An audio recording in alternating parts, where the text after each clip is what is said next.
বন্ধুরা, কেমন হবে যদি বলি আজ থেকে কয়েক হাজার বছর আগে পৃথিবীতে এমন একটি শহর ছিল যা তৎকালীন সময়ের থেকে অনেক উন্নত হওয়া সত্ত্বেও হঠাৎ করেই নিশ্চিহ্ন হয়ে যায় শহরটি। হ্যাঁ বন্ধুরা, আজ থেকে প্রায় 4000 বছর আগে এই পৃথিবীতে এমন একটি শহর ছিল যা তাদের সময়ের তুলনায় কয়েক হাজার বছর এগিয়ে ছিল।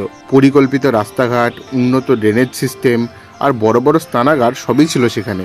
কিন্তু একদিন হঠাৎ করেই যেন মাটি থেকে মুছে গেল আস্ত একটা সভ্যতা। কোথায় গেল তারা? না কোনো যুদ্ধ, না কোনো মহামারী, না কোনো চিহ্ন রেখেই হঠাৎ করে কিভাবে হারিয়ে গেল এই সভ্যতা। হ্যাঁ বন্ধুরা, আজ আমরা যে সভ্যতার কথা বলছি সেটি হলো ভারতের সবচেয়ে পুরনো সভ্যতা, সিন্ধু সভ্যতা। তো বন্ধুরা, আজ আমরা জানবো কিভাবে কোনো চিহ্ন না রেখেই হঠাৎ করে এই সভ্যতা ধ্বংস হয়ে গেল। তো ভিডিওটি সম্পূর্ণ দেখুন। হ্যালো বন্ধুরা, ওয়েলকাম টু মাই চ্যানেল। আমি সৌরভ নন্দী আর আপনারা দেখছেন ফ্যাক্টস উইথ সৌরভ। চলুন শুরু করা যাক।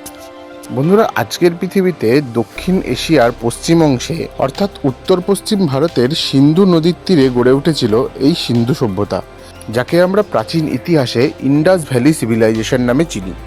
এই সভ্যতা তৎকালীন সময়ে অতি উন্নত হওয়ার প্রধান কারণ আজকালকার আধুনিক শহরের অনেক সুযোগ সুবিধা সেই সময়কার শহরগুলিতে ছিল। তাদের ড্রেনেজ সিস্টেম এতটাই উন্নত ছিল যে সেই সময়কার পৃথিবীর অন্য কোনো সভ্যতায় এমনটা কল্পনাও করা যেত না। এত কিছু থাকা সত্ত্বেও তারা ছিল শান্তিকামী ব্যবসায়ী।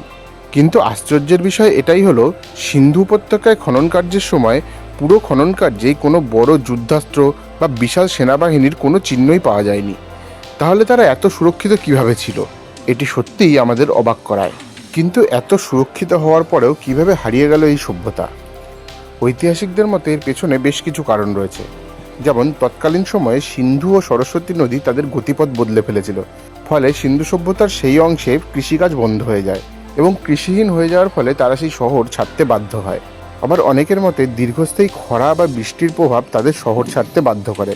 বেশ কিছু ঐতিহাসিকদের মতে কিছু অজানা রোগের প্রকোপেও শহর খালি হয়ে যেতে পারে, কিন্তু এর কোনো সঠিক প্রমাণ পাওয়া যায়নি।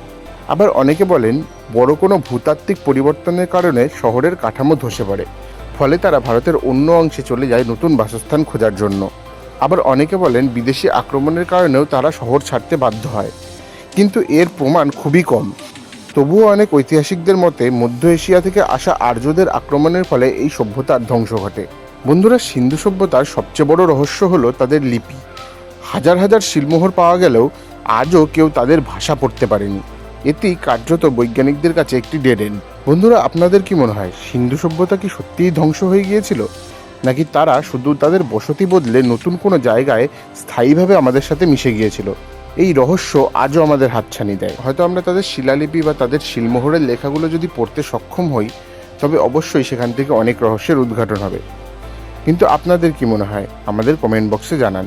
আর ভিডিওটি ভালো লাগলে লাইক করুন এবং এমন অজানা ইতিহাসের গভীরে ডুব দিতে ফ্যাক্টস উইথ সৌরভকে সাবস্ক্রাইব করুন।